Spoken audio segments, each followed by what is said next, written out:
školstve sa čoraz viac kladie dôraz na inovatívne metódy vo vyučovaní a ich vplyv na rozvoj žiackej tvorivosti a humanizáciu vyučovacieho procesu. Spoločnosť Microsoft sa snaží dlhodobo podporovať učiteľov základných a stredných škôl na Slovensku v tom, aby využívali pri svojej práci nové pedagogické postupy s využitím informačno-komunikačných technológií.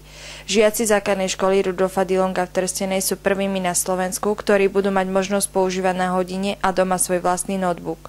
V projekte, ktorý práve spúšťame na základnej škole Trstená v spolupráci s pánmi učiteľmi Petrom Palom a Lolom Máčerom, sa snažíme prvýkrát na Slovensku experimentálne overiť, čo to spraví s vyučovaním striedov, keď každé dieťa v tej triede má svoj vlastný notebook.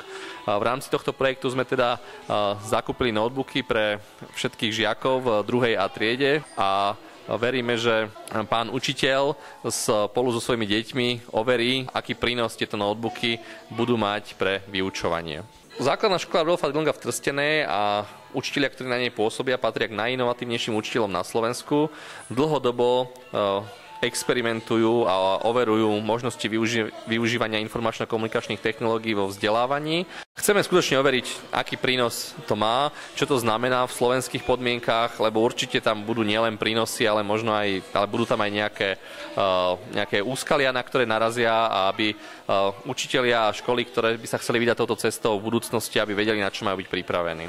Môjim snom bolo asi pred 10 rokmi, aby na škole žiaci nemuseli používať len učebnice, ťažké, veľmi ťažké perečníky a zošity, ale keďže už vtedy boli informačné technológie dostupné na trhu, tak bolo môjim snom, že snáď sa dožijem ešte toho, že decká nebudú nosiť knižky a zošity, ale že budú používať notebooky. Dnes je deň, kedy sa nám ten sen, teda nielen môj, ale aj všetkých našich radioaktívnych učiteľov na našej škole začne plniť. Máme obrovské plány a som rád, že konečne tieto plány môžeme realizovať.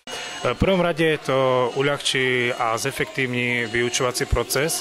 Využijeme napríklad notebooky, aj keď bude dieťa na marotke, spojíme sa cez internet. Slabší žiaci dúfam, že zaberú, budú mať lepšiu motiváciu sa učiť. Som veľmi rada, že máme notebook a teším sa na učenie s ním. Super, že ho budeme môcť používať v škole a ešte super, že ho budeme používať aj môcť doma.